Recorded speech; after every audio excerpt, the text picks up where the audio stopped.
Assalamualaikum semuanya. Waalaikumsalam. Bagaimana kabarnya hari ini? Alhamdulillah. Sekarang kita akan belajar tentang perubahan zat yang bisa kembali dan perubahan zat yang tidak bisa kembali. Tapi sebelum kita memulai pelajaran hari ini, marilah kita awali dengan pembacaan basmalah bersama-sama. Bismillahirrahmanirrahim. Kenapa kita harus belajar perubahan zat yang tidak bisa kembali dan zat yang bisa kembali? Supaya kita bisa mengetahui perubahan wujud zat yang ada di sekitar kita melalui benda-benda yang ada di kehidupan sehari-hari yang bisa kita temukan. Baik teman-teman, di sini saya akan menjelaskan terkait perubahan zat yang bisa kembali dan tidak bisa kembali. Nah, perubahan zat yang bisa kembali ialah perubahan wujud yang mana wujud tersebut bisa kita kembalikan ke keadaan semula.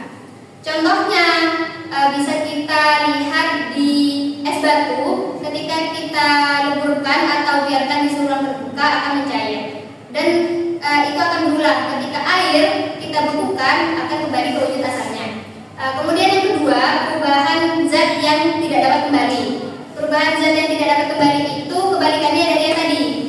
Jadi perubahan zat yang tidak kembali ialah perubahan wujud yang dapat menghasilkan zat baru atau tidak bisa dikembalikan ke zat yang awal. Jadi contohnya bisa kita lihat di kertas. Kertas ketika kita bakar akan menghasilkan zat baru, yakni debu atau partikel-partikel yang lebih kecil. Dan partikel tersebut tidak bisa kita kembalikan ke wujud asalnya, yakni kertas, seperti itu. Nah, untuk lebih lanjutnya agar kita lebih paham, mari kita coba bersama-sama mempraktikkan dari kedua contoh yang saya jelaskan tadi. Untuk bahan praktikumnya di sini kita bisa mengambil bahan-bahan yang ada di sekitar kita. Di sini kita menggunakan korek api, kertas, dan es batu. Jadi teman-teman, di sini saya akan menjelaskan atau menunjukkan kepada kalian salah satu contoh perubahan wujud zat, yakni mencair. Nah, di sini ada es batu yang awalnya bersifat padat atau keras, ini bisa kalian lihat. Dan ketika es batu ini diletakkan di suhu ruang terbuka akan berubah wujud menjadi mencair. Nah, seperti itu. Nah, jadi di sini bisa kita lihat es yang tadi telah kita pindahkan ke suhu ruang terbuka akan mengikuti suhu ruang yang ada di sekitarnya. Jadi tadi es batu yang padat ini bisa kita lihat hasilnya menjadi cair karena diletakkan di suhu ruang terbuka. Nah, jadi di sini teman-teman bisa kita lihat di sini ada bahan yang dimana ketika bahan ini kita praktekkan atau campurkan bisa menjadi perubahan wujud zat yang tidak bisa kembali. Yakni ketika kertas dibakar akan menghasilkan abu, yang mana abu itu akan menjadi perubahan wujud zat yang tidak bisa kembali. Bisa dipraktekkan, Mas Andre?